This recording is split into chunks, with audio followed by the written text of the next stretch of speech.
Ձեր առաջին հարցը հնչում էր հետևյալ կերպ. որպես նախկին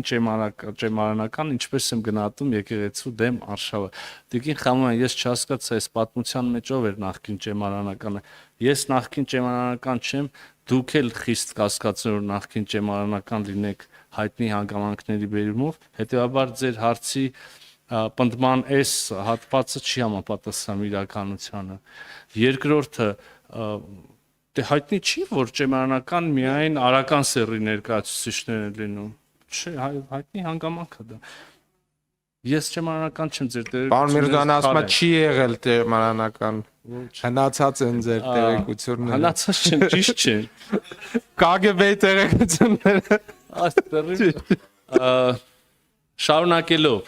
ցավոք սրտի Տիկին Խամոյան, ձեր հարցապնդման ոչ միայն այս հատվածն էր սխալ, այլև երկրորդ հատվածը եւս հայ առաքելական եկեղեցու դեմ պետության արշավ ուղակի չկա, հետեւաբար ես դա չեմ կարող մեկնաբանել։ Եթե դուք նկատի ունեք հայտնի մեղադրական բանով, մեղադրանքներով կամ կասկածով, նույնիսկ ճիշտ իրավական ձևակերպումները շատ լավ չգիտեմ, հոգևորականների մի քանի հոգևորականների ձերբակալությունը, կալանքը, չէ, կալանքա կիրառված, ապա այստեղ կարող եմ ասել, որ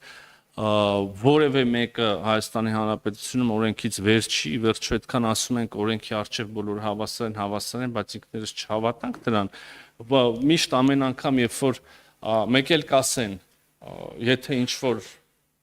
գիտեք, երբեմն ամենազավեշտ տարիներն է մեղսագրվող արարքի մեղքի խոստովանությամբ նույնիսկ այդ մեղադրվող անձի կողմից, կողմից նույնիսկ խոստովանության պարագայում կասեն, եթե լինում է ձերբակալություն, կալանք, վճիռ որևէ, կասեն, ինչպես կարելի է, այսինքն չգիտեմ, հայտնի դիրիժորին, հայտնի նկարչին բան անել։ Մեր լուսամշակութային շատ լավ ողջ հարգանքով հանդերձ, եթե այդ արարքը կատարվել է, նայել ընդունում է եւ օրենսգիրքն նախատեսում է այդպիսի սանկցիա զուտ այն բանի բերումով որ այդ մարդը նկարիչ է կամ անվանի չգիտեմ բանաստեղծ է ուրեմն ինքը կարա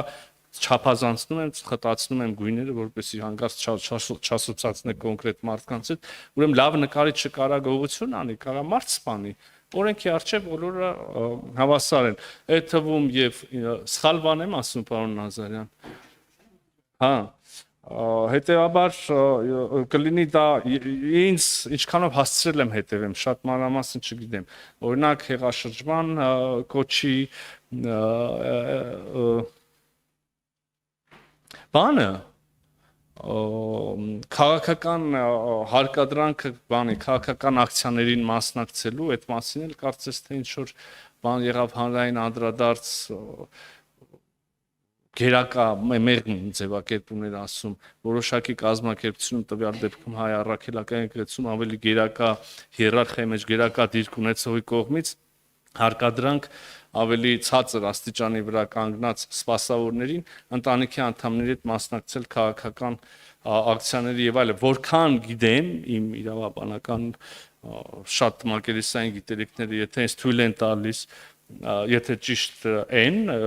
դրանք ինձ թույլ են տալիս ասել որ սրանք հարցեր են որոնց հետ պետությունը պետք է գործ ունենա չի կարող անտեսի հետեւաբար վերագրել այս հարցերը եկեղեցու դեմ արշավ դարձնել անվանել մի քիչ շատ մեծ բան է ինչ անունը